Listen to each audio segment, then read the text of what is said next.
Ready start. महोदय, जब हम भारत की संपदाओं और उत्पादन के उपादानों के संदर्भ में भारत की अर्थव्यवस्था की चर्चा करते हैं तो उस समय अनिवार्य रूप से उपयुक्त टेक्नोलॉजी से संबद्ध प्रश्न उठ खड़े होते हैं। इसके लिए कोई निश्चित उत्तर नहीं दिया जा सकता। यह तो अलग अलग उद्योग के लिए अलग अलग होगा। कुछ उद्योग अपरिहार्य रूप से पूंजी प्रदान होंगे। इसका हमारे सुधारों और विदेशी निवेश से कोई संबंध नहीं है। हमारे अपने सरकारी क्षेत्र में स्थापित कई उद्योग बहुत ही पूंजी प्रदान हैं। ऐसे भी कई क्षेत्र हैं जहां उत्पादन के श्रम प्रदान तरीकों का उपयोग होता है और वे प्रतियोगिता का सामना भी करते हैं। सारी दुनिया में हम आज यह देख रहे हैं कि एक जगह वेतन अधिक होने के कारण तथा दूसरी जगह सस्ते विकल्प होने के कारण उद्योग अपने स्थान बदलते रहते हैं। यह बात एक दूसरे से कतई भिन्न क्षेत्रों पर भी लागू होती है, जैसे वस्त्र उद्योग, चमड़े का सामान, इलेक्ट्रॉनिक्स और कई अन्य उद्योग। अन्य स्थानों से आकर भारत में जो निवेश किए जा रहे हैं वे भी ठीक इन्हीं कारणों से किए जाते हैं और ये उद्योग बड़ी मात्रा में रोजगार प्रदान करेंगे।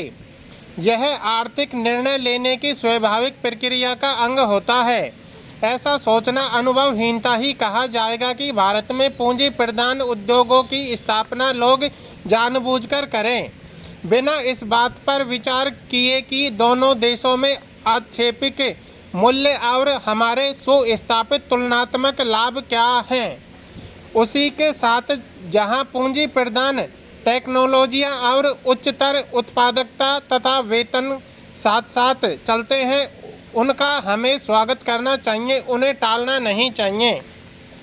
अंतिम निर्णय तो बाजार की शक्तियों पर निर्भर करेगा। मुझे ऐसा भी नहीं लगता कि हमारे उद्यम निर्णय करने में किसी से कम कुशल हैं। तथापि यहाँ पर यह जोर देना अप्रासंगिक नहीं होगा कि टेक्नोलॉजी का चुनाव अत्यंत सावधानी पूर्वक किया जाना चाहिए।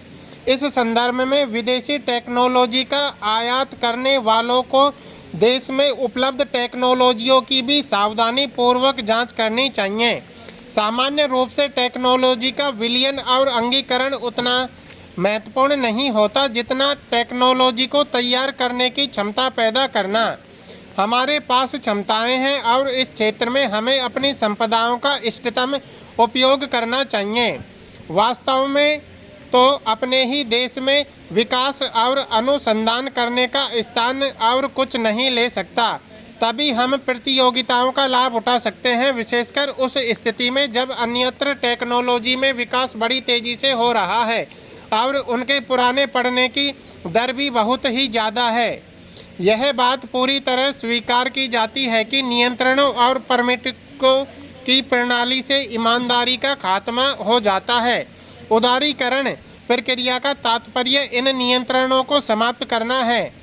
मुझे यह देखकर सचमुच बहुत खेद होता है कि इस संक्रमण काल में जब हम लाइसेंस राज से उदारीकरण की प्रणाली की ओर बढ़ रहे हैं, संरचनात्मक समायोजन हो रहा है।